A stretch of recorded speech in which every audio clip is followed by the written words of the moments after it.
Alright, set your board on a scrap piece of wood and put your holdfast in.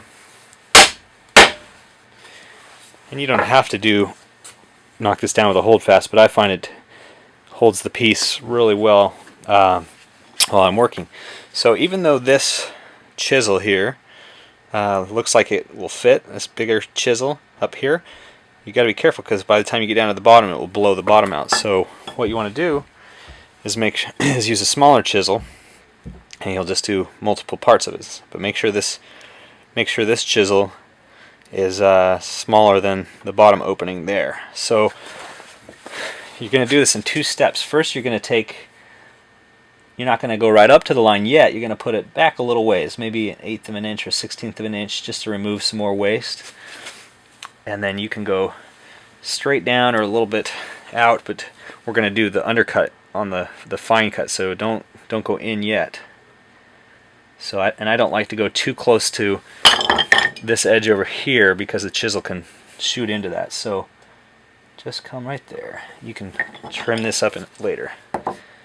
And then make sure, don't hold up here because you don't have control of your chisel. Make sure you take your fingers and hold like this and use your back two fingers to brace yourself, and then set it on and then hit it down a few times hard. And you turn it to the side. You see that? Because you don't want to dig into that part right there. So you're going to be hitting it in. Probably should just hit it down once and then turn the angle and then go down deeper. So hitting it the first time will set it in the wood so it's stable, like this, or two light ones, then turn it, and then you go down. You don't go all the way because we're going to come back from the other side.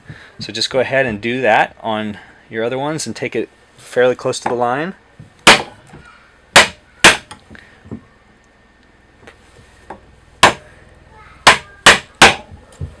And then do it all the way across, and then we will go and flip the board over and come, well actually instead of flipping it over, we'll go ahead and do the undercut. So I'll go ahead and remove some more waste here. So now we're going to do the precise cuts. You got to be really careful here. So go ahead and place your chisel in that scribed line that you have. That's why it's so important to use a high quality marking gauge like this that will leave a good mark in there, because otherwise you won't have a place to rest your chisel and you'll be it will wobble. So I am going to get close to the line there and then right in your baseline. Let it just sit in there, and then in this we're going to do something called undercutting. So see here, it's straight up and down. We're going to tilt it in just a little bit, maybe 10 or 15 degrees, and then hit it once to set it, tilt it to the side. Okay, see that nice clean line? I've zoomed in really closely so you can see this. Not many videos that I've found on this subject are very close up. You see a lot of the face of the person doing it, but you don't see a lot of the details. So I want to make sure you see the details. So again, put this right in the baseline, and you can kind of tap that edge up against there to make sure that you're where you want to be. So tilt it back, tap a little bit, then tilt it up. There you go. So you see how that's perfect across there. So we're going to do that all the way across, and we're going to flip it over and do the same thing on the other side, and then we'll clean it all up. Okay, so you see I'm coming from the back side here, placing it up here, not going right up to the line yet. And with this, you can, if you want, you can go straight down. Since we've flipped it over, you can see now if you go straight down, it's not going to hit anything below it except for the waste wood you want to remove.